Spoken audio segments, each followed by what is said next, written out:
Allora, mi chiamo Eraldo Barcaro, ho compiuto 65 anni, risiedo a Pontecchio da alcuni anni, prima ho sempre abitato in centro città, sono sposato, ho una figlia di 35 anni che lavora in quel di Bologna, sono medico, attualmente in pensione e sono consulente sia nella casa di cura di Rovigo che in quella di Portoviro.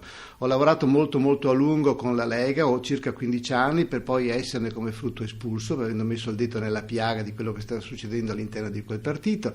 Sono stato eletto come leghista nella circoscrizione di Rovigo un paio di volte e sono stato anche un vicepresidente di circoscrizione.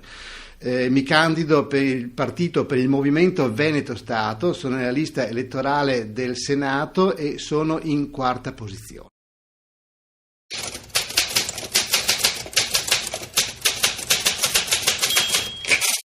Se fossi eletto mi batterei inizialmente per la valorizzazione del territorio polesano, di tutta la provincia, territorio marcatamente inquinato che sarà ancora più inquinato dal carbone pulito. Mi batterei per la valorizzazione della cultura sul territorio polesano, coordinando tutto il lavoro dei vari teatri, dei vari comuni e delle varie feste che ci sono nel territorio. E come terza cosa, però sempre legata alla libertà e all'indipendenza del Veneto, altrimenti sarà inattuabile, posto di lavoro per i giovani che attualmente in quell'Italia allo sfascio sono al 35% della disoccupazione, ovvero la povertà futura.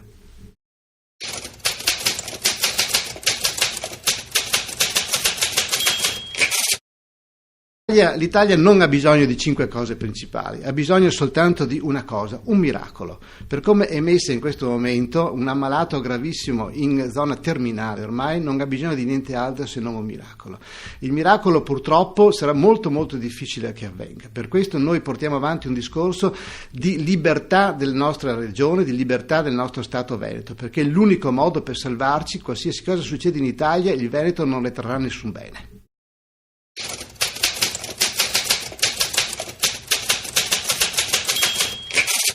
Facciamo un'unica solenne promessa agli elettori polesani e agli elettori veneti, ovvero che noi di Veneto Stato partecipiamo a queste elezioni solamente per essere conosciuti e per portare avanti il nostro discorso di indipendenza. A noi di andare a Roma non interessa letteralmente nulla, anzi noi se saremo eletti a Roma non metteremo mai piedi e continueremo a lottare per la nostra libertà e per la nostra indipendenza solamente nel nostro territorio polesano e veneto.